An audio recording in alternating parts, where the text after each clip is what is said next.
যুক্তরাষ্ট্র ও ইরানের মধ্যে যুদ্ধবিরতি মেয়াদ আরও ৬০ দিন বাড়ানোর বিষয়ে একটি সমঝোতায় পৌঁছেছে দুদেশ, এমন খবর প্রকাশ করেছে আন্তর্জাতিক সংবাদ মাধ্যমগুলো। তবে এখনও চূড়ান্ত অনুমোদন দেননি মার্কিন প্রেসিডেন্ট ডোনাল্ড ট্রাম্প।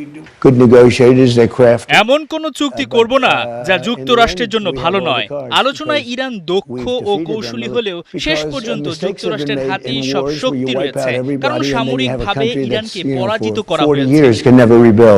একই সঙ্গে ইরানের রাষ্ট্রীয় সংবাদ মাধ্যম জানিয়েছে, চুক্তির খসড়া এখনও পুরোপুরি চূড়ান্ত হয়নি। তবে প্রস্তাবিত এই সমঝোতা অনুযায়ী কৌশলগত হরমুজ প্রণালী দিয়ে জাহাজ চলাচলের ওপর থাকা বিধিনিষেধ তুলে নেওয়া হবে। পাশাপাশি যুক্তরাষ্ট্র ইরানি বন্দর অবরোধ শিথিল এবং তেলের ওপর কিছু নিষেধাজ্ঞা প্রত্যাহারের বিষয়েও সম্মত হতে পারে।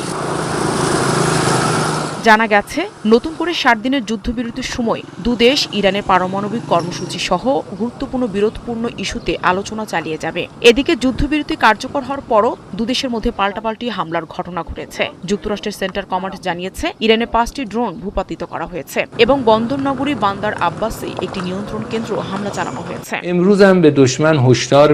আইআরজিসির দাবি, বান্দার আব্বাসে হামলার জন্য দায়ী মার্কিন ঘাঁটিকে লক্ষ্যবস্তু করা হয়েছে। একই সঙ্গে তারা হুঁশিয়ারি দিয়েছে, ভবিষ্যতে এমন হামলা হলে আরও কঠোর জবাব দেওয়া হবে।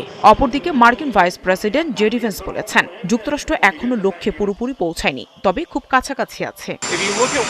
চূড়ান্ত সমঝোতা হলে হরমুজ প্রণালী আবারও পুরোপুরি সচল করা সম্ভব হবে। এরই মধ্যে ইরানের প্রচলিত সামরিক সক্ষমতাকে বড় ধরনের ধাক্কা দেওয়া হয়েছে এবং দেশটির পারমাণবিক কর্মসূচিকেও দীর্ঘমেয়াদী পিছিয়ে নেওয়ার মতো অবস্থানে রয়েছে যুক্তরাষ্ট্র।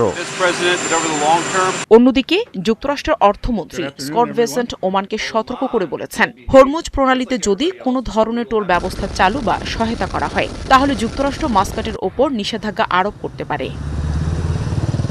নাহিদা বৃন্থি, ৭১।